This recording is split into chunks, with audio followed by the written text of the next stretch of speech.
İlk yazım. İlk yazım bir uslu havada İsus eşekle atlı yollandı Yerusalim'e. Hepsi insan her taraftan toplanır. Gençler fidanlardan dal keser. İnsanlar rubalarını çıkarır. Hırsızın önüne düşer. Hepsi insan uçenliklerle bile çalarlar. Ossanna, Ossanna, David'in oğlu. Ama Hristos o Maslin bayırından inerken Yerusalim'e baktı.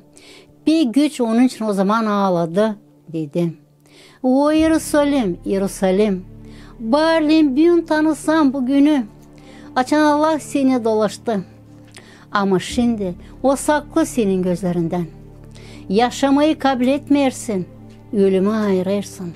Onuştan pek ağır günler senin başına gelecek. Uşaklarını toprağa karıştıracaklar. Düşman seni her taraftan saracak. Taş taş üstüne kalmayacak. Zira tanımadın bugünü. Açan Allah seni dolaştı. O naşı var o tanımamak. Naşı var o Allah'ı seslememek. Onun bitkisi pek güç hem pek acı. Denizci Hristos ağladı. O bunları hepsini ileri gördü. Hani Yerusalim dolağında binlerle kuruça insanla gerili olacak. Gençleri kapana kapayacaklar. İhtiyarları toprağa karıştıracaklar. Zira tanımadılar o günü. Açan Allah dolaştı. Denizci Hristos ağladı. O bunları hepsini ileri gördü. Hani Yerusalim'e geri kana. Hepsi bağıracak Ossanna, Ossanna, David'in oğlu. Ama İsus Hristos hep Yerusalim'den bir başka ses işitecek. Ger onu, ger onu, o da stoyun ölüme. Kon kanı olsun bizim üstümüze. Senin için Hristos ağladı. O bunları hepsini ileri gördü. Hani Yerusalim'e geri kana, yeşil dalacağız. Çiçek önüne düşecekler ama birkaç günden sonra diyerek Yerusalim'den çıkaracaklar.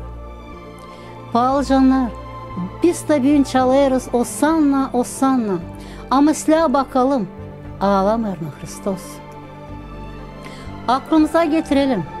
Ne türlü biz Hristos'u karşılarız, hem de ne türlü sonra biz onu geçiririz. Çiçekle mi, o saçalı fenetsen mi? Biz bir çalarız, Ossanna, Ossanna. Ama silah bakalım, ağlamıyor mu Hristos? Zira o düşman bildi, ne olsa güzel Yerusalim'i hazırlama, Hristos'u karşılama.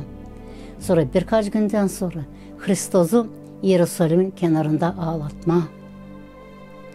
Pisliğe bir düşünelim, nasıl biz Hristos'un önüne düşeriz? Çiçek mi, olsa çalı fenis mi? Biz büyük Hristos'u sevindiririz mi, olsa ağlatırız mı? Bilesiniz, ikisinden birini biz tamamlarız. O palıcan, yerzem sen bir de ta Hristos'u ağladarsaydın. Büyün gel Hristos'a. Senin için Hristos göklerde ağlamasın başka. Amin.